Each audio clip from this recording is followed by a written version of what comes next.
Okay, ठीक है। Sorry. तो इस कार्यक्रम का बेसिक मुख्य उद्देश्य देश के अंदर महिलाओं को आत्मनिर्भर बनाने का कार्य है। कोरोना के कारण भारी बेरोजगारी बढ़ी है, लोगों की आय में कमी हुई है। पुरुष वर्ग जो पहले जॉब में लगे थे, कहीं ना कहीं उनकी नौकरियां चली गई है।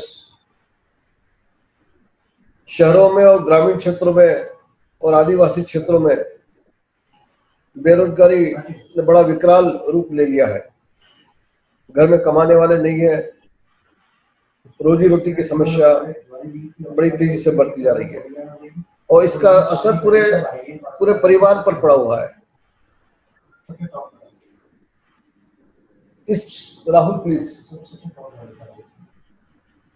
सर, करना आई पिलर फाउंडेशन की तरफ से सोचा गया कि महिलाओं के लिए क्यों ना इस तरह का एक प्रोग्राम लॉन्च किया जाए, जिससे हम कहीं ना कहीं प्रत्यक्ष या अप्रत्यक्ष से महिलाओं को स्वरोजगार के क्षेत्र में मदद कर सके। मेरा आपसे सब लोगों से व्यक्तिगत रूप से परिचय है।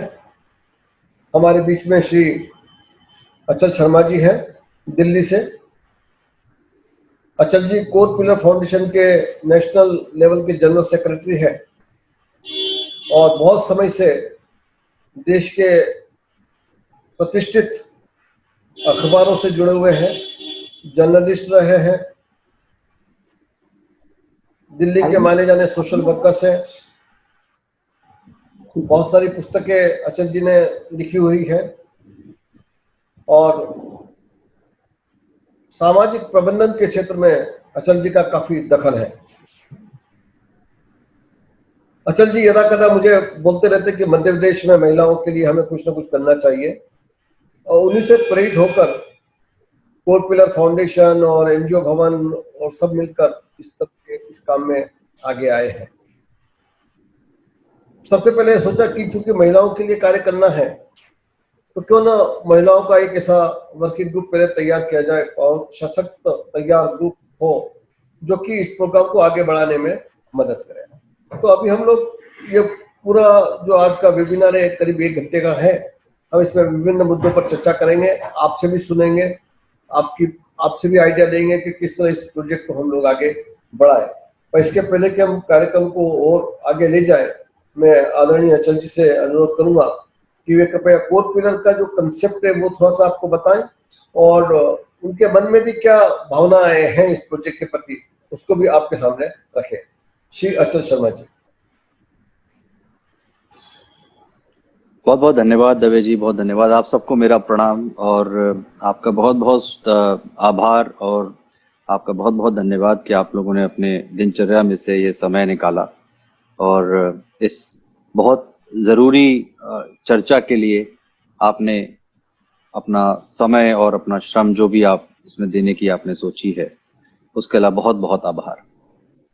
कोर पिलर्स अपने आप में एक जो संस्था है, वैसे तो करीब 19 साल पुराना इसका विचार है और साथ में एक कोर पिलर्स की कंपनी भी है और एक कोर पिलर्स की संस्था जो हमारी फाउंडेशन है।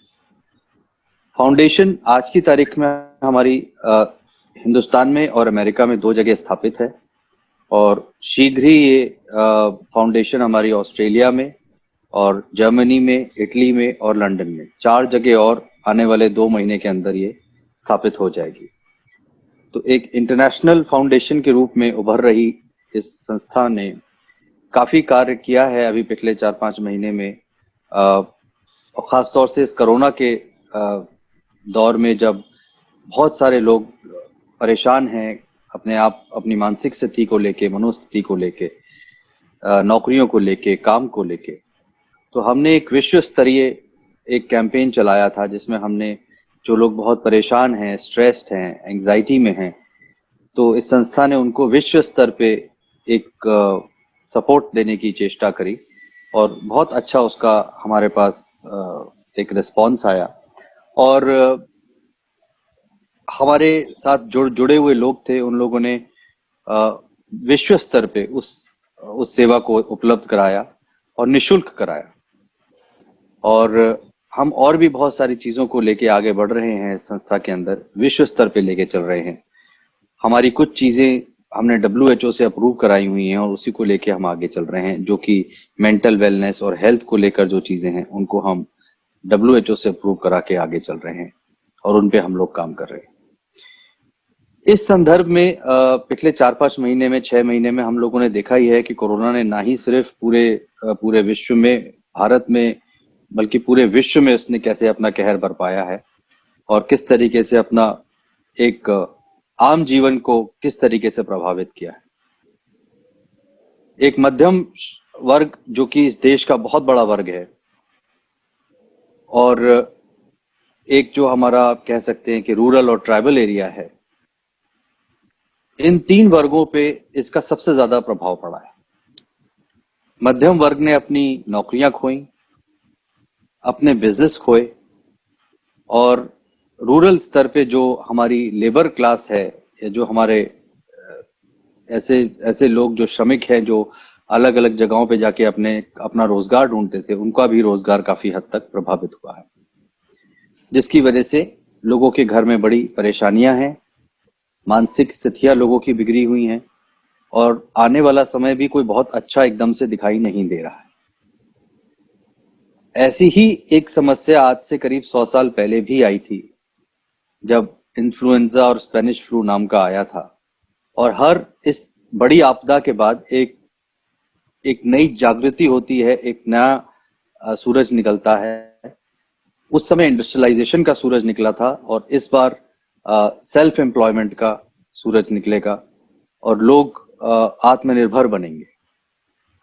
और खासतौर से हमारे देश में, जहां पर आज इस देश को बहुत आवश्यकता है कि हम लोग, जो लोग भी इसमें किसी भी रूप में अपना श्रमदान दे सकते हैं, या किसी भी रूप से अपने आप को इस विचारधारा के साथ जोड़ के अपने भाई बहनों का, अपने जानने वालों का, अपने देशवासियों का किसी भी रूप में भला कर सकते हैं, तो वो एक बहुत बड़ा हमारी तरफ से प्रयास होगा। हमारा एक कदम भी हजारों कदम के बराबर होगा।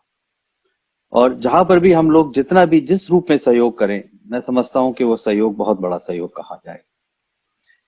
सरकार हमारे साथ इसमें है।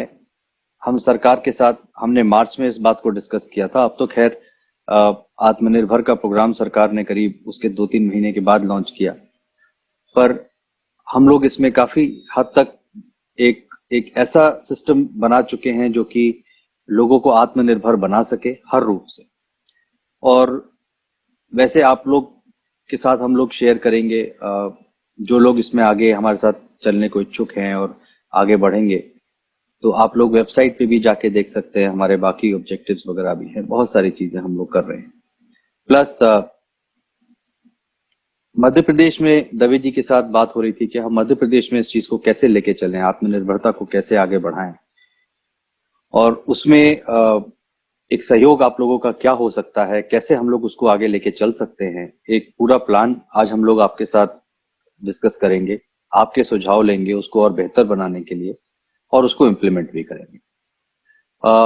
और हम आगे जाके दवे जी आपके साथ इसमें शेयर करेंगे कि हम लोग किस तरीके से इसको आगे जाके हम लेके चलेंगे, और इसमें किस रूप में आप लोग इसमें अपना सहयोग कर सकते हैं।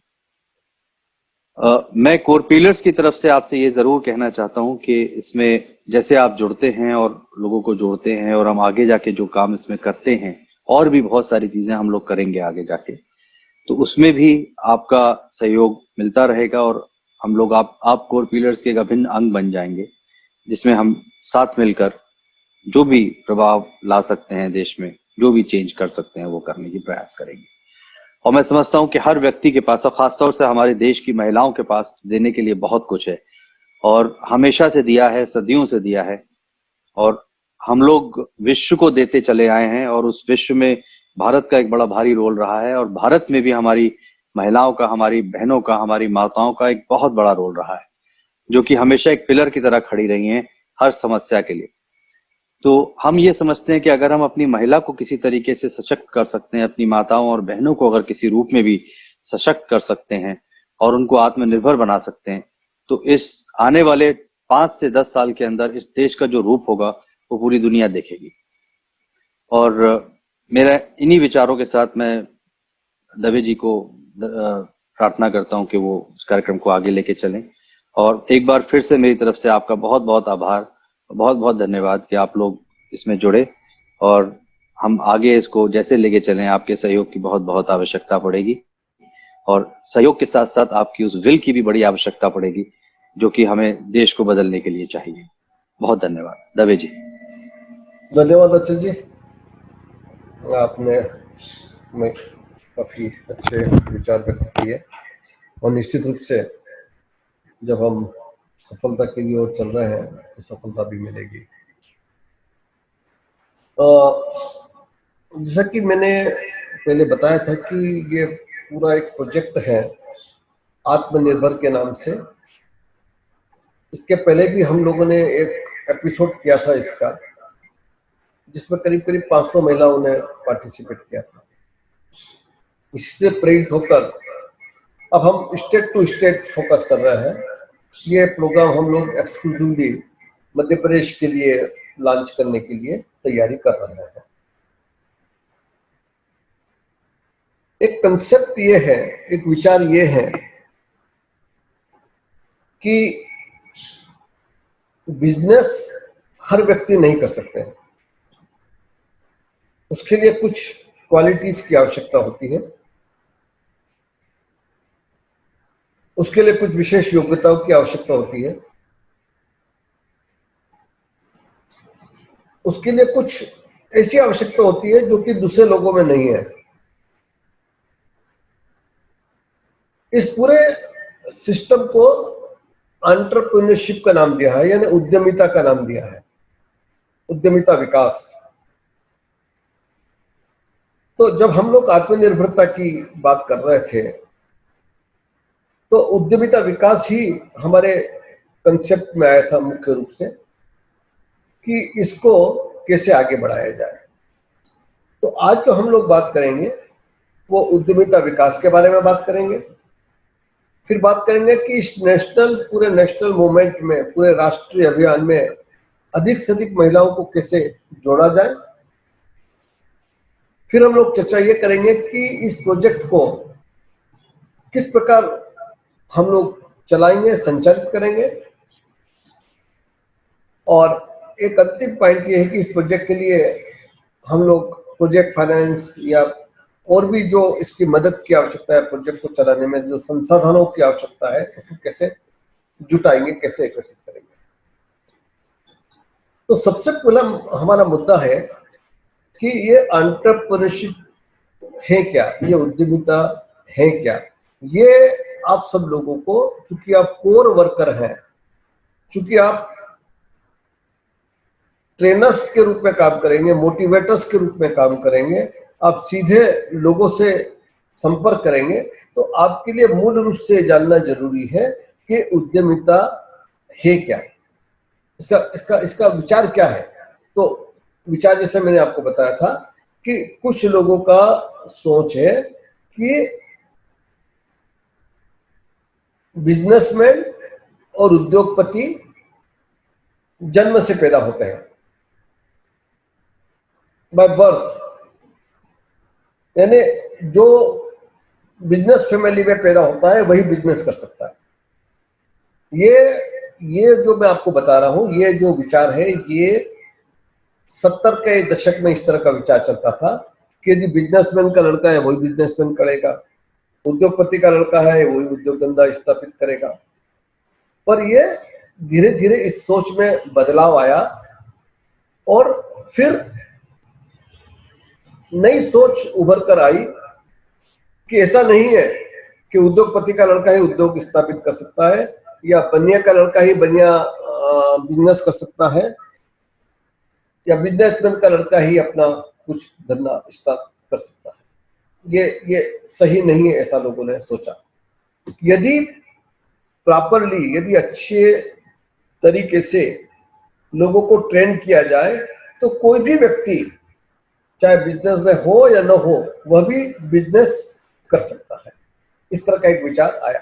मतलब अंग्रेजी में क्या है, यदि बोले तो कि entrepreneurs are not only born but can be created। यानी उद्योगपति जन्म से पैदा नहीं होते हैं, उनको बनाए जा सकते हैं, उनकी पौध लगाई जा सकती है, उनका पौधा लगाकर उसको सींचा जा सकता है और धीरे धीरे उसको उद्योगपति के रूप में प्रतिष्ठित किया जा सकता है। ऐसे सोच ये 70वें दशक के बाद में आई। उसके बाद में इसमें बहुत एक्सपेरिमेंट हुए और मुझे इस बात का अवसर मिला कि मध्य प्रदेश में मैंने इसकी पहल की और काफी अच्छे ढंग से जब इसका रिजल्ट आया तो धीरे धीरे इसका विचार पूरे देश के अंदर फैलता गया और अल्टीमेटली आज कोई भी व्यक्ति, हर व्यक्ति ये मानने को तैयार है कि बिल्कुल कोई भी व्यक्ति बिजनेस कर सकता है, कोई भी व्यक्ति अपना उद्योग धंधा स्टार्ट कर सकता है। अब सवाल यह है कि जब कोई भी व्यक्ति उद्योग धंधा स्थापित कर सकता है, उसमें किसी प्रकार की कोई अड़चन नहीं है और सब लोगों को पता है कि बिजनेस के अंदर फायदा होता है, तो फिर सब लोग बिजनेस के अंदर क्यों नहीं आ रहे हैं? इसके बावजूद भी लोग नौकरी की तलाश में क्यों जाते हैं? स्वाभाविक सवाल है। हर व्यक्ति को मालूम है कि एक बिजनेसमैन जो है जब अपनी छोटी सी दुकान स्टार्ट करता है तो धीरे धीरे बाद में 2, 4, 5 साल के अंदर एक बड़ा जनरल स्टोर बन जाती है, नई नई चीजें उसके अंदर आ जाती है, उसको हम सब उसकी तरक्की देखते हैं, हम सब उसकी प्रॉस्पेरिटी देखते हैं, देखते हैं कि व्यक्ति के पास भी जब कुछ समय पहले बिजनेस करने के लिए इसने लोन लेकर अपना बिजनेस स्टार्ट कर दिया, उसके बाद उसने लोन भी चुका दिया और आज एक बहुत बड़ा एम्पायर खड़ा कर दिया, बहुत बड़ा उद्योग धंधा स्थापित। तो सब लोगों को पता है इस तरह की चीजों का, पर इसके बावजूद भी हर व्यक्ति बिजनेस सेक्टर की ओर क्यों नहीं जा रहा है? एक बेसिक सवाल इसलिए है कि नौकरी करने में और बिजनेस करने में थोड़ा सा फर्क है। वो फर्क क्या है? बेसिक फर्क है रिस्क टेकिंग का, जोखिम उठाना।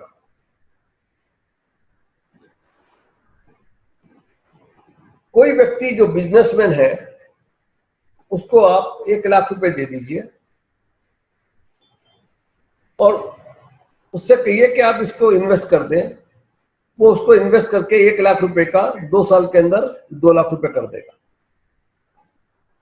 और एक व्यक्ति जो किसी साधारण परिवार से आया है उसको 1 लाख रुपए दे दीजिए, वो सोचता है कि इन्वेस्टमेंट नहीं करने के बजाय बैंक में ही जमा करवा दूं, इसमें 5% ब्याज मिलता है, तो वो 1 लाख के अगले साल 1,05,000 देगा और एक बिजनेसमैन उस पैसे को डबल करके दे सकता। तो दोनों चीजों में क्या फर्क है? एक व्यक्ति रिस्क लेने के लिए तैयार है और दूसरा व्यक्ति रिस्क लेने के लिए तैयार नहीं है। अब सवाल ये कि रिस्क कैसी हो? रिस्क बहुत ज्यादा हाई रिस्क भी नहीं होना चाहिए और बहुत ज्यादा लो रिस्क भी नहीं होना चाहिए। एक मॉडरेट रिस्क हर व्यक्ति को अपनी जिंदगी के अंदर लेने की जरूरत पड़ती है और यदि हम लोग वो मॉडरेट रिस्क नहीं लेते हैं तो हम अपनी रेलगाड़ी बहुत पीछे छोड़ के आ जाते हैं, स्टेशन पर खड़े रहते हैं, रेल निकलती जाती है और वहीं के वहीं खड़े रहते हैं। अब ये रिस्क का कंसेप्ट आया कैसे? देखिए, मैं आपको थोड़ा सा उदाहरण ये देके बताऊं कि बचपन से ही जब हमारे घर में बच्चा पैदा होता है और धीरे धीरे उसका लालन पालन करते हैं तो वहीं से ये रिस्क की कैपेबिलिटीज बढ़ाने की प्रक्रिया चालू हो जाती है। जैसे हमारे परिवार से यदि कोई व्यक्ति किसी बाहर गांव जाने की कोशिश करता है, जिसमें उसको रेल में भी चढ़ना है, रेल से जाके फिर बस से भी जाना है, रेल में भी जाना है और फिर अपने मुकाम पर पहुंचना है, तो उसको बार बार हम लोग हिदायत देते हैं। जिससे आपके घर से भी यदि कोई बच्चा जाता है तो आप जाने के पहले क्या बोलेंगे? संभल कर जाना, अपने सामान का ध्यान रखना, इधर उधर मत देखना, अपनी जेब बराबर देखना, पॉकेट कोई नहीं मार ले, चलती गाड़ी के अंदर मत बैठना। ये जितने भी मैंने आपको 4-5 सेंटेंस बताए हैं, ये एक बार नहीं बोले जाते हैं। जितनी बार भी आपका लड़का बाहर जाता है उतनी बार बोला जाता है। दादी भी बोलती है उसको, नानी भी बोलती है, दादाजी जो बीमार हैं 70-80 साल के बिस्तर पर हैं, वो भी जाते हुए बोलेंगे चलती गाड़ी में मत बैठना। ये धीरे धीरे बच्चों के ऊपर एक इम्पैक्ट डालते हैं। परिणाम क्या होता है कि एक व्यक्ति जो झाबुआ से चला, इंदौर आया, इंदौर में उसको दिल्ली की ट्रेन पकड़ना है। अब वो क्या करता है कि जैसे स्टेशन पर अंदर आता है, टिकट लेता है, सामने उसको ट्रेन दिखती है कि ट्रेन खड़ी हुई है, और टिकट जैसे ही लेकर वो बाहर आता है तो उसको लगता है कि ट्रेन धीरे धीरे चलने लग गई, ट्रेन चल पड़ी है। उस बच्चे के दिमाग में आता है कि मैं दौड़कर डंडा पकड़कर ट्रेन के अंदर बैठ सकता हूं, पर वो नहीं बैठता। उसको दादी की बात आती है, मम्मी की बात याद आती है, पिता की बात याद आ जाती है कि बेटा चलती गाड़ी के अंदर मत बैठना। वो आ जाता है स्टेशन, बिल्कुल डिब्बे के पास में आ जाता है, और बिना किसी रिस्क के वो पकड़ के बैठ सकता है, उसको कॉन्फिडेंस है, पर वो नहीं बैठ पाता। वो इतनी देर में वो देखता है कि दूर से कोई व्यक्ति सड़क से दौड़ता हुआ आदमी आता है उसके बाद, और डंडा पकड़ के गाड़ी के अंदर बैठ जाता है। वो व्यक्ति निकल जाता है और वो व्यक्ति स्टेशन पर खड़ा खड़ा देखता रहता है, पूरा कारवां निकल जाता है, गुबार देखता रहता है। तो ये जो रिस्क टेकिंग की जो कैपेबिलिटीज है, ये रिस्क टेकिंग का जो कंसेप्ट है, ये हमारे मन के अंदर ही है। महिलाओं के अंदर देखिए, एक 16 साल की या 18 साल की बच्ची या 14 साल की बच्ची जब घर से बाहर जाती है तो उसके छोटे भाई को भी उसके साथ में भेज देते हैं कि जा बेटा तू भी अपनी बहन के साथ जा। आपने अक्सर देखा होगा, ये भारतीय परिवारों की कहानी है। इसलिए भेज देते हैं कि वो छोटा बच्चा तेरी रक्षा करेगा। अब बताइए, अब बहन बड़ी है, 14 साल की, 15 साल की, 16 साल की, 18 साल की, 20 साल की है, और साथ में 5 साल का बच्चा उसके साथ में जाता है। ये क्या है? ये हमारे देश के कल्चर है ऐसी। तो धीरे धीरे क्या होता है कि हम आगे जाकर एक पड़ाव पर जब पहुंचते हैं जहां हमारे भविष्य का हमें निर्णय करना पड़ता है, तो हम थोड़ा सा पीछे हट जाते हैं निर्णय लेने में, रिस्क लेने में। हमें लगता है कि हमें कोई ऐसा आसान सा काम करना चाहिए जिसमें कोई जोखिम नहीं है। जैसे कहीं नौकरी कर लें, कहीं बाबूगिरी कर लें, भले पैसा कम मिले कोई दिक्कत नहीं है, पर उसमें बंदी बनाई तनख्वाह मिलेगी, महीने में हमें सैलरी मिल जाएगी, वो हमारे लिए पड़ेगा। तो इसी का क्या परिणाम होता है कि आज भी गांवों के अंदर, आज भी जो मध्यम श्रेणी के शहर हैं उसके अंदर या शहरों के अंदर भी बिजनेस करने के लिए दूर दूर से लोग आते हैं, और उस गांव की महिलाएं वो बिजनेस नहीं कर सकती। आप बताइए, सैनिटरी नैपकिन्स की बात करें, सैनिटरी नैपकिन्स बड़े बड़े गांवों में नहीं बन रहे हैं, बाहर से लोग बन कर आ रहे हैं। महिला जिस गांव में उसका प्रोडक्शन नहीं हो रहा है, जिस गांव में उसकी खपत है, भारी मात्रा पे खपत है, उसी गांव में उसका प्रोडक्शन नहीं हो रहा है, बाहर से आ रहे हैं, दिल्ली से बनकर आ रहे हैं, बम्बई से बनकर आ रहे हैं, इंदौर से बनकर जा रहे हैं गाँव के। ऐसा क्यों? गाँव की महिलाएं क्यों नहीं बना सकती? पर मैंने बताया ना कि ये एक ऐसा हमारे मन और मस्तिष्क के अंदर आया हुआ है कि कहीं ना कहीं जो हमें आगे बढ़ने से रोकता है। तो ये तो बात हुई रिस्क टेकिंग की। इसी तरह लीडरशिप क्वालिटीज, महिलाओं के अंदर लीडरशिप क्वालिटीज की प्रायः कमी नहीं होती, पर उसकी लीडरशिप को शुरू से ही क्रश कर दिया जाता है, बचपन से ही क्रश कर दिया जाता है। जैसे मैंने बताया ना, उसका सेल्फ कॉन्फिडेंस ही लूज हो जाता है। अब बताइए, एक घर से, अपने घर से यदि किसी शॉप तक यदि किसी बच्ची को जाना है तो उसका 5 साल का बच्चा, उसका भाई जाके क्या करेगा उसके साथ? पर वो जाता है, पेरेंट्स उसके साथ में भेजते कि नहीं, अपनी बहन के, अपनी दीदी के साथ जाए। तो यहीं से महिलाओं के अंदर जो सेल्फ कॉन्फिडेंस की जो भावना है वो धीरे धीरे कम होती चली जाती है। आगे जाकर वही भविष्य के ऊपर उसका एक इम्पैक्ट पड़ता है, और जब इस तरह के बिजनेस करने के निर्णय आती है तो और ज्यादा उसके ऊपर इम्पैक्ट आता है। तो एक लीडरशिप क्वालिटी, ये एक ऐसी चीज है जो बहुत मुश्किल से उद्योग धंधों के अंदर जरूरत पड़ती है। तीसरा अब आ जाइए डिसीजन मेकिंग पर। एक बिजनेसमैन को एक निर्णय लेने की क्षमता होना चाहिए, समय पर निर्णय ले ले। कब किसी चीज का मूल्य कम होगा उस समय एक बिजनेसमैन अपना रॉ मटेरियल खरीद लेता है।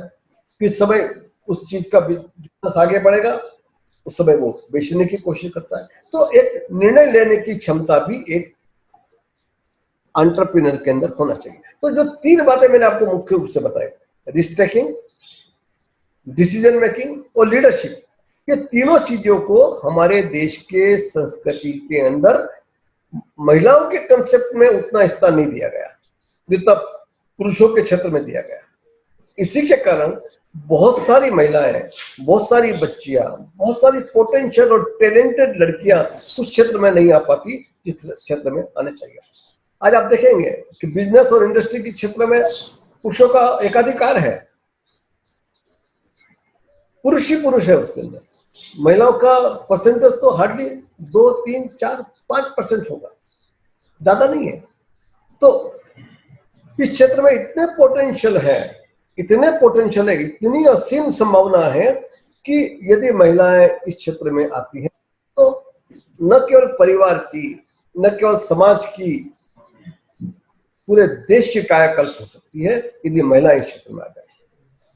तो इसी बात को जो मैंने आपको 3-4 चीजें बताई है, हम ये चाहते हैं कि आप यही बातें अपने आसपास की महिलाओं को समझाएं कि उनको अब इस क्षेत्र के अंदर आना चाहिए।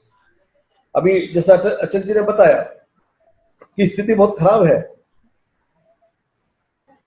पुरुषों की नौकरियां जा रही है, तेजी से की जा रही है।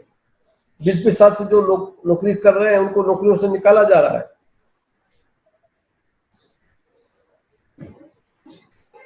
वो घर जाकर बैठ रहे हैं, उससे और पारिवारिक समस्याएं बढ़ती जा रही है। पैसा नहीं आने के कारण परिवार के खर्चे नहीं चल रहे हैं, बच्चों का एजुकेशन नहीं हो रहा है, दवाइयां नहीं मिल रही है परिवारों को, निराशाजनक वातावरण बनता जा रहा है। तो ऐसी स्थिति में महिलाओं को अपने नाम के अनुरूप, नारी शक्ति के अनुरूप, देवियों के अनुरूप अपने असली पहचान बनानी है।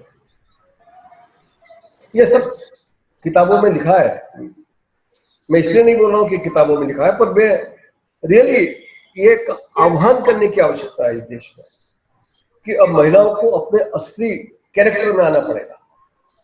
उन्हें बताना पड़ेगा कि हम वास्तव में किसी क्षेत्र में कम नहीं है। यहाँ पर भी मैं 4-5 महिलाओं को जानता हूँ व्यक्तिगत रूप से जो अपने बलबूते पर काम कर रही है, अपना परिवार भी चला रही है। तो कहीं पर भी कोई कमी नहीं है। कमी है तो अवसर को, सही अवसर पर सही काम करने की, और वो अवसर ये कोरोना ने दिया है समाज को, देश को, कि हम अपने असली रूप में आकर एक ऐसा काम करते हैं जिसको परिवार सदियों तक याद रखे। और मैं आपको बताता हूं कि जब घर की महिलाएं व्यापारिक क्षेत्र में आएंगी तो न केवल घर की उन्नति होगी बल्कि महिलाओं का जो सशक्तिकरण की जो प्रक्रिया है, महिलाओं की जो सशक्तिकरण की सोच है, जो सही विचार है, जो महिलाओं का स्टेटस है समाज में, उसको निश्चित रूप से बल मिलेगा। तो इस आत्मनिर्भर प्रोजेक्ट के माध्यम से हम ये चाहते हैं कि आप एंटरप्रेन्योरशिप की जो प्रक्रिया है, उद्यमिता विकास की जो प्रक्रिया है, उसको आगे बढ़ाएं, अधिक से अधिक महिलाओं को इसमें इन्वॉल्व करें। अब इसमें हमें क्या करना होगा, वो कैसे करना होगा, इसके बारे में मैं आपको बताऊंगा। हर वर्किंग ग्रुप का जो कोर ग्रुप बनाया हमने 15 महिलाओं का, उस कोर ग्रुप के मेंबर्स को अपने क्षेत्र के आसपास की महिलाओं को रजिस्टर करना होगा। हम आपको एक फॉर्म देंगे, वो फॉर्म उस महिलाओं को भरकर ऑनलाइन सबमिट करना होगा। इसमें हम उसका फॉर्म भरने के बजाय हम उसको फॉर्म भरना सिखाएं कि उसको ऐसा फॉर्म भरना होगा, ताकि अगली बार वो खुद अपना फॉर्म भर सके। हर जो कोर ग्रुप का मेंबर है वो अपनी स्थिति के अनुसार, अपने अवसर के अनुसार, अपनी क्षमता के अनुसार एक टारगेट तय करें कि हम आत्मनिर्भर के लिए इतनी महिलाओं को तैयार करें। कोर पिलर फाउंडेशन का लक्ष्य देश में करीब करीब 50,000 महिलाओं को, जी हाँ, 50,000 वुमन को अपने पैरों पर खड़ा करने का लक्ष्य है। मध्य प्रदेश से हम कितनी महिलाओं को इस प्रोजेक्ट से, आत्मनिर्भर के प्रोजेक्ट से जोड़ सकते हैं, इसका निर्णय आपको करना है। आपके ऊपर कोई भी टारगेट हम इम्पोज करना नहीं चाहते, थोपना नहीं चाहते। आपको स्वयं से ये निर्णय लेना पड़ेगा कि मैं अपनी इतनी महिलाओं को इस प्रोजेक्ट से जोड़ूं। राइट। तीसरा, अब जब आप अपने क्षेत्र के अंदर कार्य करने के लिए जाएगी या अपने क्षेत्र के अंदर इस कार्य को शुरू करने की प्रक्रिया आरंभ करेगी, तो बहुत सारे लोग आपसे बहुत सारे तरह के सवाल पूछेंगे। इसके लिए हमने एनजीओ भवन के जो राहुल जी हैं, उनके अंडर में एक सेल बना दिया है। वो नंबर आपको अभी दे देंगे। उस नंबर से यदि आपको किसी प्रकार की कोई दिक्कत या परेशानी आएगी तो राहुल आपको मदद करेंगे। ये कंट्रोल सेल होगा हमारा, जहाँ से आपको कोई भी यदि कोई दिक्कत आए तो आप सीधे मिस्टर राहुल से बात कर सकती हैं और उनको बता सकती है कि हमें फला जगह दिक्कत और परेशानी आ रही है। पर निश्चित रूप से लोग एक सवाल आपसे पूछेंगे कि मैडम, आप जो इतना इंफॉर्मेशन हमसे ले रही है, इसका हमें फायदा कैसे मिलेगा? इसके पहले भी बहुत सारे लोग आते हैं हमारे पास में जानकारी लेने के लिए। निश्चित रूप से पहले भी बहुत सारे लोगों ने जानकारी ली होगी, और अक्सर परिवारों में एक दिन दो दिन छोड़कर कोई ना कोई, कभी म्युनिसिपालिटी का आदमी, तो कभी शिक्षा विभाग का आदमी, तो कोई भी जनगणना का आदमी, तो कभी पशुगणना का आदमी, कोई ना कोई आता ही रहता है जानकारी मांगने। तो आपसे सवाल सीधा यह दागा जाएगा कि बताइए, आप हमें किस प्रकार मदद करना चाहते हैं?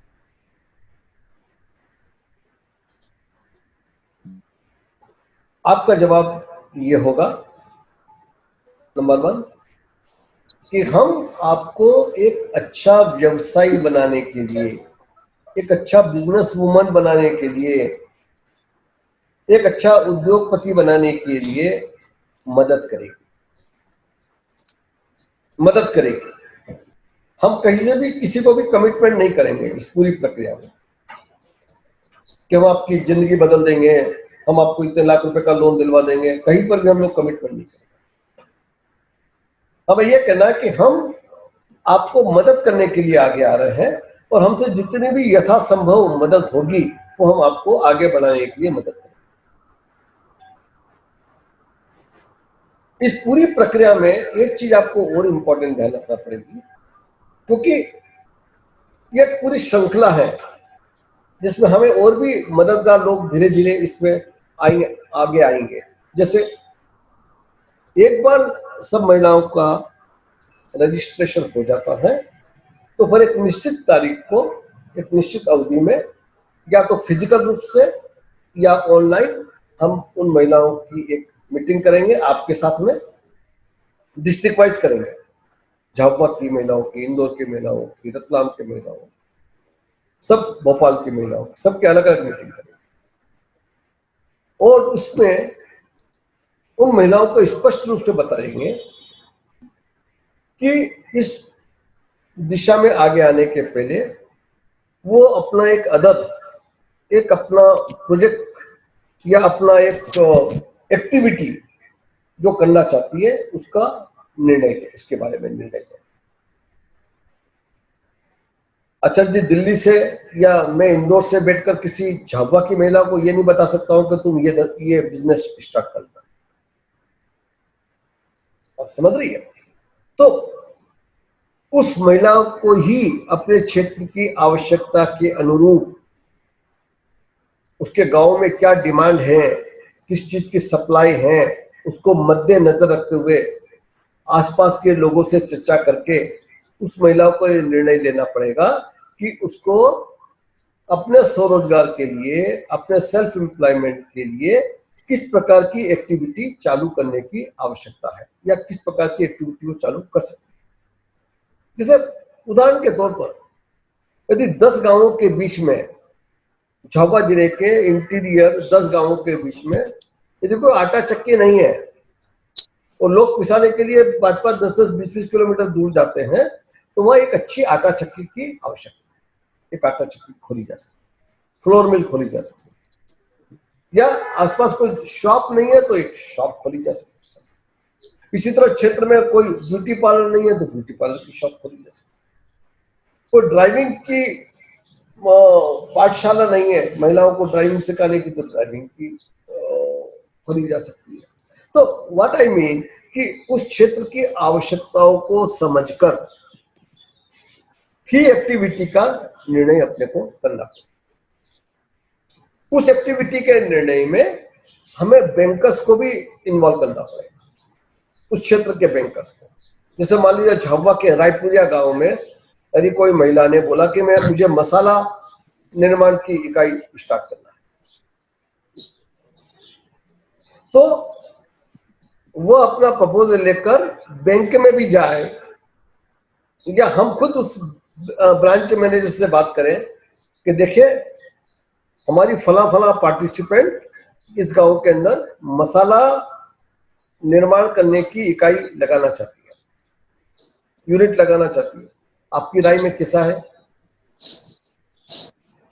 क्योंकि बैंक का ब्रांच मैनेजर आर्थिक रूप से सक्षम होता है हर चीज को समझने में, उसको पता है कि गांव की इकोनॉमिक कंडीशन क्या है, आसपास की क्या व्यवसाय चल रहे हैं, व्यवसाय क्षेत्र का जानकार होता है, वो इमीडिएटली बता देगा कि ये अच्छा बिजनेस है, चलने वाला।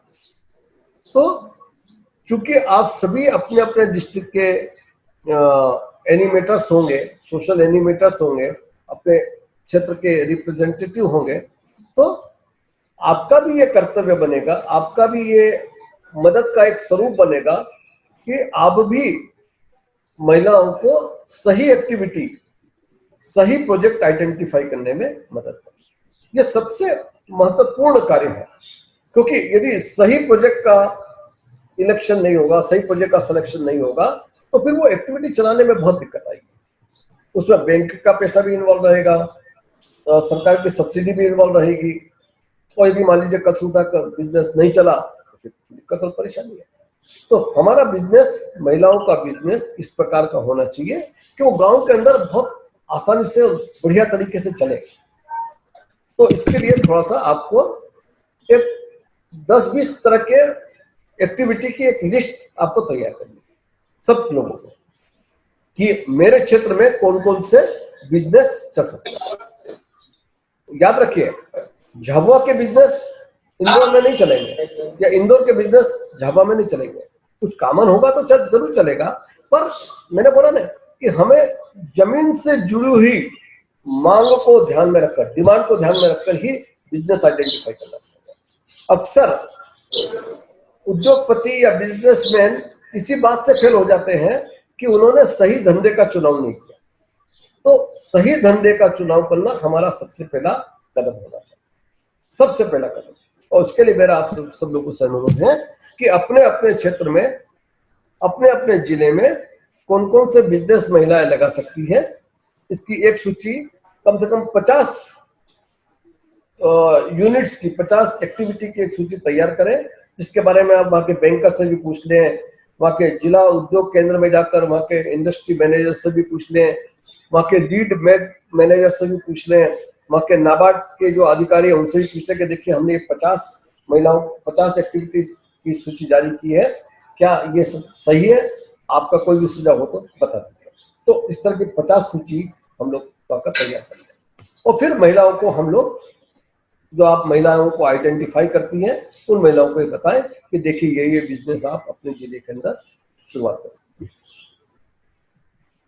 दूसरा, चूंकि हमारा देश पुरुष प्रधान देश है, इसलिए निर्णय लेने का अधिकार भी पुरुष को ज्यादा है परिवार में। महिलाएं स्वतंत्र रूप से निर्णय लेने में अभी भी पूरी तरह से सक्षम नहीं है। तो ऐसी स्थिति में आपको महिला और उसके परिवार के बीच में एक ब्रिज का काम करना पड़ेगा।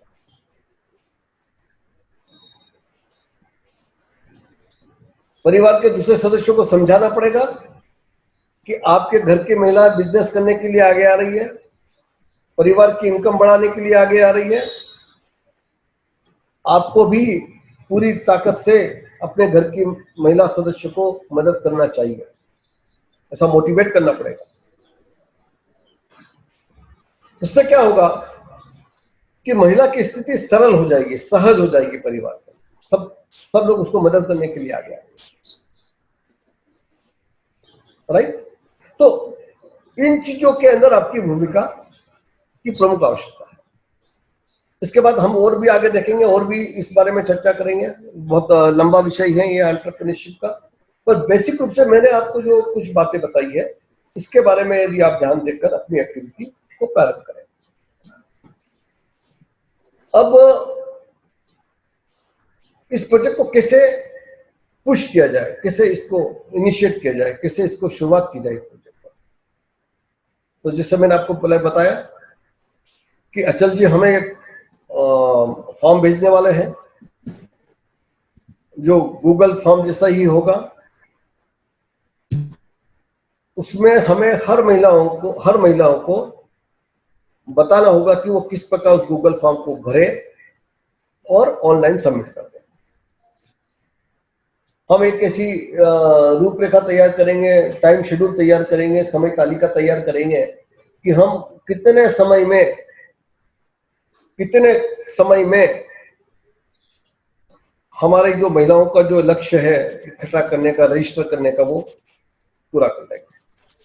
इसके लिए हम अभी आपको 2 दिन का समय देंगे। सभी जितने भी हमारी जो कोर ग्रुप के मेंबर्स हैं उनको 2 दिन का टाइम देंगे कि आप सोच विचार कर बड़ी गंभीरता से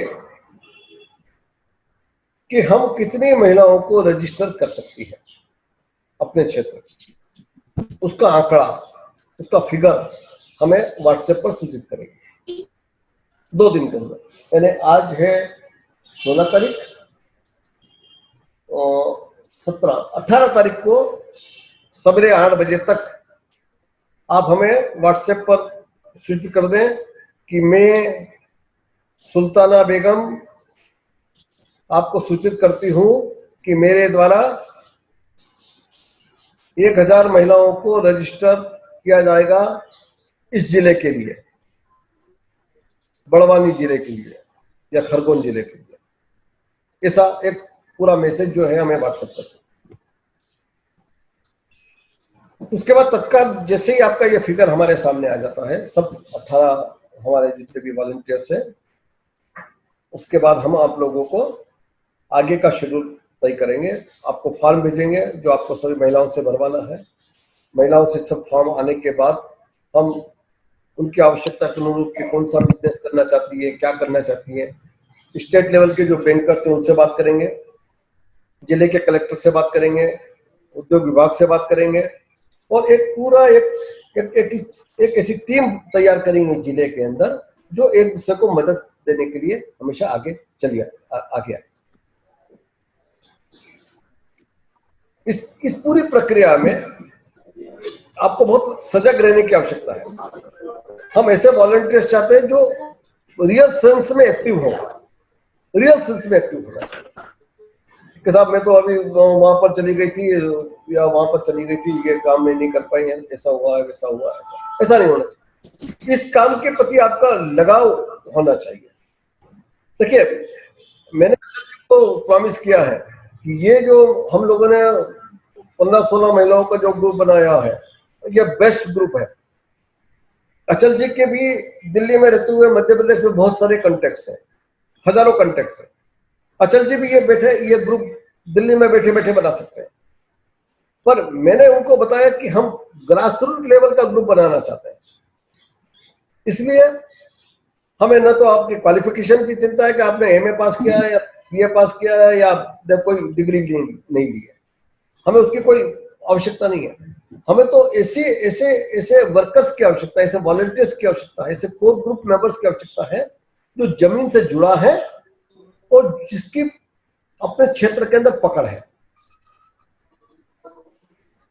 तो मुझे आशा है कि आप इसमें मुझे बिल्कुल निराश नहीं करेंगे और पूरी ताकत के साथ में, पूरी गति के साथ में इस काम को अंजाम देंगे।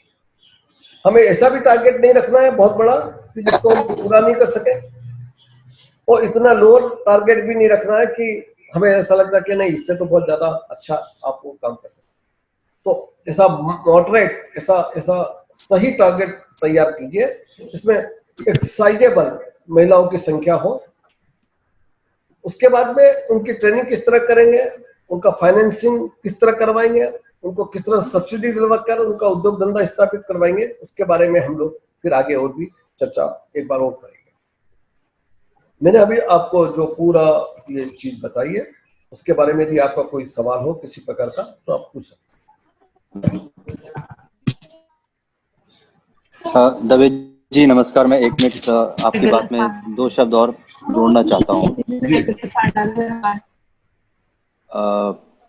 मैं 2 शब्द और जोड़ना चाहता हूँ आपकी बातों में। और एक जरूर ये मैं आप सब लोगों से आपका फिर से एक बार आभार करता हूँ, और ये मानते हुए कि ये कार्य जो हम लोग करने जा रहे हैं, ये एक ऐसा कार्य है जो कि कहीं ना कहीं हमारे देश में महिला सशक्तिकरण को आगे लेकर आएगा और उसको और ज्यादा सशक्त बनाएगा। फिलहाल अभी हमारी फाउंडेशन के साथ काफी देश के बहुत संभ्रांत लोग जुड़े हुए हैं, मीडिया की कंपनीज के सीईओज जुड़े हुए हैं, फौज के जनरल्स जुड़े हुए हैं, और पॉलिटिकल लोग भी जुड़े हुए हैं, सरकार से भी लोग जुड़े हैं, एडमिनिस्ट्रेटिव लोग भी जुड़े हुए हैं। काफी लोगों के नाम आपको वेबसाइट पे मिल सकते हैं, काफियों के नाम वेबसाइट पे नहीं अवेलेबल हैं, पर ये संस्था एक बड़े रूप में सच्ची फाउंडेशन के रूप में काम कर रही है और अंतर्राष्ट्रीय संस्था के रूप में उभर रही है। और जो लोग इसमें जुड़ रहे हैं और आगे जुड़ेंगे, मैं एक आश्वासन उनको ये जरूर देना चाहता हूँ कि जैसे जैसे हमारे काम आगे चलेंगे, आपको ना ही सिर्फ अपने राज्य तक बल्कि राष्ट्रीय स्तर तक, और अगर अच्छे काम होते हैं तो अंतर्राष्ट्रीय स्तर तक भी वो आपकी उपलब्धियों को सराहा जाएगा। तो उस आश्वासन को मैं जरूर यहाँ देना चाहूंगा आप सबके बीच में। और एक जरूरी बात जो दवे जी ने बीच में कही थी कि अभी चूंकि समय बहुत खराब है, बाजार में हजार अलग तरीके के लोग, बहुत सारी एनजीओज भी हैं और बहुत सारे कंपनीज भी हैं जो कि इस समय का फायदा उठाते हुए गलत आश्वासन लोगों को दे रहे हैं। हमें इस बात का बड़ा सतर्क रहना है कि हमें कोई गलत आश्वासन नहीं किसी को देना है कि हम ये काम आपके लिए कर देंगे। हम प्रयास पूरा करेंगे और हम करवा भी देंगे। ईश्वर ने चाहा तो जिसके जो काम होंगे वो सारे हम करवाने में सक्षम हैं और करवा भी सकते हैं और करवा भी देंगे, पर हम अपनी तरफ से कोई वादा उनको ना करेंगे कि हम आपका ये काम ऐसे करवाएंगे। तो ये एक बड़ी आवश्यक बात है जो मैं जरूर दवे जी की बात में 2 शब्द जोड़ना चाहूंगा कि हम उस सच्चाई के साथ काम करेंगे, हम किसी को गलत आश्वासन ना दें, क्योंकि उससे फिर क्या होता है, ना ही सिर्फ आपकी छवि, फाउंडेशन की छवि और हमारी सबकी एक जो कार्य हम करना चाहते हैं सामाजिक रूप में, उसकी सबकी छवि खराब होती है। बाकी आपके सुझाव हमको मिलें और हम लोग, जैसा दवे जी ने आपको बताया कि हम एक ऐसा सिस्टम बना देंगे जिसमें, जो कि हम बाकी स्टेट्स में भी कर रहे हैं, हम इस तरीके का सिस्टम बनाएंगे कि आपके जो भी आपके जरिए रजिस्ट्रेशंस होंगे उनका सबका आपके पास ईमेल आता रहेगा। जो भी रजिस्ट्रेशन आप करवाएंगे उनके ईमेल्स आपके पास डायरेक्टली आएंगे और आपके पास वो इकट्ठा होता रहेगा जो जो आपको करवाएगा। और बहुत ही सिंपल रूप से, सुचारू रूप से ऐसा एक हम प्रणाली बना लेंगे जिसमें आप लोग अपने उस काम को कर सकते हैं बिना किसी व्यवधान के, और उसको आप आगे बढ़ा सकते हैं। बस ये जरूर है कि अब चूंकि आने वाला युग में टेक्नोलॉजी का एक बड़ा भारी उपयोग होना है, तो हम लोग ना ही सिर्फ अपने आप को उसके लिए तैयार करें, और बल्कि जिन लोगों को हम अपने साथ जोड़ें उनको भी हल्के हल्के हम सिखाते जाएं। तो ये भी मैं समझता हूँ साक्षरता का एक बहुत बड़ा अभियान होगा। मैं बस इसी बात से दो शब्द ठीक मैं है। जोड़ना चाहता था। इसके अलावा एक आप सब लोगों के लिए आइडेंटिटी कार्ड हम लोग इशू करेंगे और एक लेटर भी आपको देंगे जिसके अंदर इस पूरे प्रोजेक्ट के बारे में जानकारी रहेगी, जिससे यदि कोई भी अधिकारी आपको आप किसी अधिकारी के पास में, कलेक्टर, कमिश्नर, एसपी किसी के पास में जाती है तो वो चिट्ठी भी आप उनको बता सकती है। और आपका एक फोटो युक्त पूरा एक आइडेंटिटी कार्ड आपको प्रोवाइड करेंगे, डिजिटल भी देंगे और आपको एक फिजिकल आपको डाक से भी भेज देंगे, जो हमेशा आपके पास में तैयार रहेगा। तो पर ये मैं 18 तारीख तक की सवेरे प्रातः 8 बजे तक आपका टारगेट सब लोगों का मुझे मिल जाना चाहिए। जैसे मैंने आपको बोला, बहुत सोच विचार कर आपको अपने टारगेट हासिल तय करना है, और जिसके मुताबिक, और टारगेट हासिल करने के साथ में आप ये भी लिख दीजिए कि यदि आपने लिखा 1000 महिलाओं को आप रजिस्ट्रेशन करेगी तो ये कितने दिन में रजिस्ट्रेशन हो जाएगा 1000 महिलाओं का? 8 दिन में या 10 दिन में या 15 दिन का आपको समय चाहिए, जितना समय चाहिए वो अवधि भी लिख दीजिए। तो उसके हिसाब से फिर हम लोग आगे का शेड्यूल तैयार करेंगे। आप समझ रही है? इस बारे में आपका कोई भी सवाल हो तो बिल्कुल बिना किसी परेशानी के पूछिए। कोई भी कंफ्यूजन है आपके दिमाग में अंदर तो भी पूछ लीजिए, कोई चीज समझ में नहीं आई तो वो पूछ लीजिए, पर आगे कोई किसी प्रकार की कम्युनिकेशन गैप नहीं होना चाहिए। सर नमस्ते, आशा बोल रही थी। हाँ जी। सर मेरे पास ऑलरेडी 10-10 महिलाओं के 10-15 ग्रुप हैं जिनके साथ मैं ऑलरेडी काम करती हूँ। इनको जैसे अभी लॉकडाउन के उसमें किसी को राखी बनाना, किसी को कुछ पापड़ बड़ी बनाना, इस तरह के उनसे हमने काम करवाए हैं और उनको मार्केट भी दिया है। तो वो बहुत छोटे एक लेवल पे होता है कि वो एक टाइम पीरियड रहता है कि महीने भर का ही काम होता है या त्योहार भर का 10 दिन का 15 दिन का होता है। तो ये वर्किंग क्या उन लोगों के लिए लॉन्ग टाइम रहेगी या एक परमानेंट इस तरह से रहेगी? क्योंकि कोई मुझसे कुछ क्वेश्चन पूछता है कि आप फॉर्म तो ले रहे हैं बट आप चीज के लिए और हमें जो भी हम कुछ करेंगे वो कितने समय के लिए होगा? जैसे अभी हम उनको बता देते कि ये प्रोग्राम 10 दिन का है या 15 दिन का है, इसमें आपकी अर्निंग होगी। तो ये हमें जो भी आगे जो भी हम प्रोग्राम करेंगे ये उनको कितने, एक 6 महीने का रहेगा कि साल भर का, ये तो हम जो वर्क करेंगे उस पर डिपेंड करेगा। पर यदि वो हमसे पूछते हैं तो हम उन्हें क्या कह सकते हैं? देखिए, बहुत अच्छा सवाल है आपका। इसमें हम जो भी प्रोजेक्ट प्रमोट करना चाहेंगे या जो भी प्रोजेक्ट प्रमोट करना पसंद करेंगे, महिला की राय से और आपकी सलाह से और डिस्ट्रिक्ट लेवल के ऑफिसर की सलाह से, वो प्रोजेक्ट सस्टेनेबल होगा, सस्टेन करेगा आगे जाकर। ऐसा नहीं कि कोई सीजनल प्रोजेक्ट चालू कर दिया, 4 महीने चला फिर 8 महीने नहीं चला, क्योंकि बेसिकली इसमें पैसा बैंक का भी इन्वॉल्व रहेगा, क्योंकि बैंक भी लोन देगी, सरकार की सब्सिडी भी जाएगी। अभी मैं आपको बताऊं कि हम लोगों ने जो एंटरप्रेन्योरशिप प्रोग्राम अभी तक किए हैं, जिसमें 10,000 लोगों को कम से कम भी ट्रेन किया है, और उन 10,000 लोगों में से 9,900 लोगों ने बैंक से कर्जा लेकर ईमानदारी से वापस भी किया है। यानी वो सही मानों में एंटरप्रेन्योर्स हैं। हमें ऐसा कोई भी महिला को प्रमोट नहीं करना है जो कि बैंक का पैसा लेकर उसका मिस यूटिलाइजेशन कर दे। आप सब लोगों को इस बात के लिए सतर्क रहना है, उस पैसे का सही उपयोग करें। और उस पैसे से कमाकर वापस ईमानदारी से बैंक को कर्जा वापस करें, जो भी उसकी किस्त बने। तो इससे क्या होगा कि बैंक में और उस महिला के बीच में एक विश्वास का संबंध बढ़ेगा। बैंक अपनी जिंदगी में केवल एक ही बार कर्जा नहीं देता, हमेशा लोगों को समझाइए कि बैंक से 50 बार कर्ज मिल सकता है। और कोई भी व्यक्ति यदि बैंक के साथ में बेईमानी करता है या बैंक का पैसा रिटर्न नहीं करता है तो बैंक में वो ब्लैक लिस्टेड हो जाता है। फिर उसको दुनिया भर की कोई भी बैंक मदद नहीं करती है।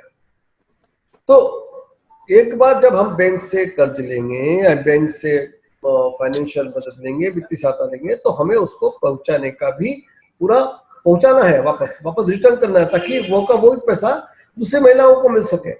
ये श्रृंखला लगातार चल ही रहना चाहिए।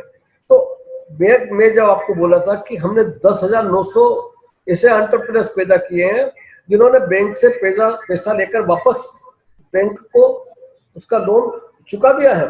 तो बैंक अब उनके घर जाती है दोबारा पूछने के लिए कि भैया आपको और पैसे की आवश्यकता तो नहीं है। तो एक अच्छे उद्यमी के रूप में हमें अच्छे महिला उद्यमों की पौध तैयार करना है। आपने जो प्रश्न किया है वो बहुत अच्छा प्रश्न है कि किसी भी स्थिति में हम ऐसा प्रोजेक्ट डेवलप करना नहीं चाहेंगे, प्रमोट करना नहीं चाहेंगे जो कि थोड़ा दिन चले और फिर बाद में बंद हो जाए। सस्टेनेबल होगा, स्थायी प्रोजेक्ट होगा। और कुछ सवाल? सर मैं स्वाति। जी हाँ सर, मैं स्वाति पूछना चाह रही हूँ कि अभी जो इंदौर से मैं और वैशाली वर्क करेंगे, तो हम लोग जो महिलाओं को इकट्ठा करेंगे तो वो हम लोग दोनों मिलकर करेंगे या अपना अलग अलग जो डाटा अलग अलग करिए। अलग अलग जी, का क्षेत्र अलग अलग है, अलग अलग ही करना है हमें। जी जी बिल्कुल। जो महिलाओं का ग्रुप आप तैयार करेंगी उसकी ट्रेनिंग का प्रबंध फिर आपको करना है जी। उसका पूरा प्रोजेक्ट वो आपको ही संभालना है। वो आपके बेबीज रहेंगे, वैशाली के बेबीज वो अलग रहेंगे जो वो प्रमोट करना चाहिए। ओके जी, थैंक यू सर। जी और कोई सवाल?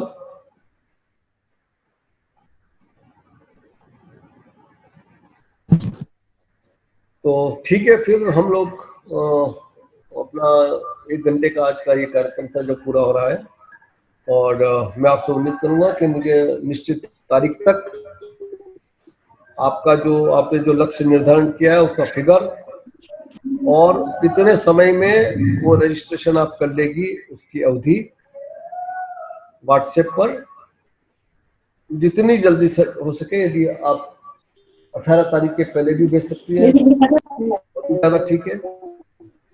हम उसके अनुसार फिर अगली समय तारीख तैयार करके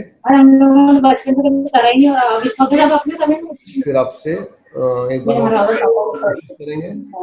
जैसा अक्षर जी ने बोला कि आप थोड़ा सा डिजिटल थोड़ा सा बन जाइए, मोबाइल और ये और उसको जोड़ना और उसमें किस तरह से बात करना और फिर छोटे मोटे फॉर्म वगैरह भरना, ये सब आपको याद रखना चाहिए, क्योंकि आप अपने उस क्षेत्र की लीडर बनेगी, लोग आपसे संपर्क करने के लिए आएंगे। तो आपका उस क्षेत्र के अंदर हम एक ऐसा स्टेटस बनाना चाहेंगे कि लोग आप गर्व से बोल सके कि हम कोर पिलर फाउंडेशन की यहाँ पर कोर ग्रुप के मेंबर हैं। ऐसा स्टेटस बनाना आप लोगों का चाहेंगे। ईश्वर ने चाहा तो एक अच्छा आगे हम लोग बहुत कल्पना कर रहे हैं जो अभी आपको बताना नहीं चाहते हैं। तो जैसे जैसे डेवलपमेंट होता जाएगा, पर जैसा अचल जी ने बोला है कि एक अच्छा सुनहरे भविष्य की ओर हम लोग इसमें आगे बढ़ेंगे। तो मुझे आशा है कि आप सब लोगों का सहयोग इसमें प्राप्त होगा और हम निश्चित रूप से इस लक्ष्य को प्राप्त करने में समर्थ हो सकेंगे। आपका बहुत बहुत धन्यवाद, आप इस मीटिंग में आई और आपने इसमें पूर्ण रुचि के साथ में पार्टिसिपेट किया। Thank you. धन्यवाद सर। अचल जी को आपको भी thank you sir. Thank you sir. नमस्कार। Thank you sir. Thank you sir. नमस्कार।